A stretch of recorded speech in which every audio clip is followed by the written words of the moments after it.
Totoo nga bang wala nang send money with a clip sa GCash? Tara, alamin natin.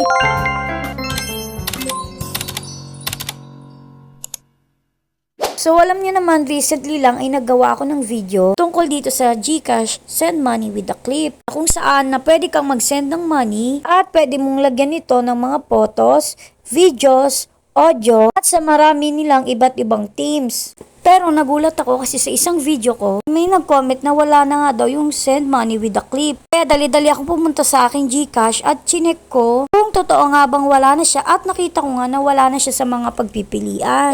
So bakit nga ba siya nawala? Itong i-share ko ay base lamang sa opinion ko. Unang-una ay medyo nakakalito siya. So para sa ating mga medyo may alam na sa mga cellphone, is madali lang siyang gamitin. Manonood ka lang sa YouTube, manonood ka lang ng mga tutorial, is malalaman mo na agad kung paano siya gamitin. Problema kasi is hindi naman talaga lahat alam ito. Ito katulad nitong nag-comment na nag-set nga daw siya ng send money with a clip, pero nung pumunta daw siya sa tindahan is wala daw transaction number. Tapos isa pa to, send din daw siya ng send money with a clip, pero ang sabi sa kanya na pinagsendan niya is wala daw dumating sa kanya dahil wala daw sa transaction history. Kung sa sari-sari store kayo nagpa-cash out, tapos medyo matanda na yung nagtitinda, panigurado hindi nila alam itong send money with a clip. Kasi nga marami ka pang dapat pindutin bago pumasok yung pera. Hindi naman kasi siya kagaya ng send money na kapag pag-send mo is marireceive na din nila agad. Kaya sa tingin ko, tinanggal nila ito.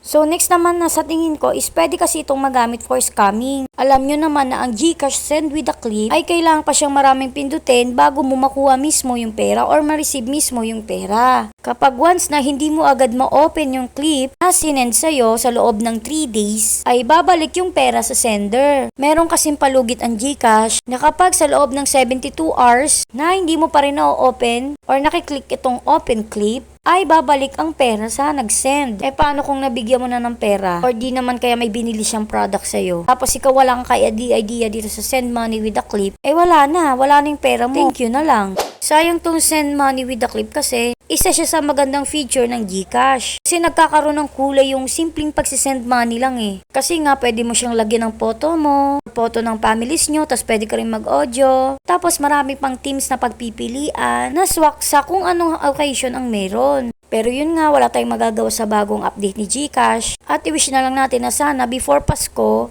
bumalik na siya. Kaya sana may natutunan kayo sa video na ito. Thank you for watching!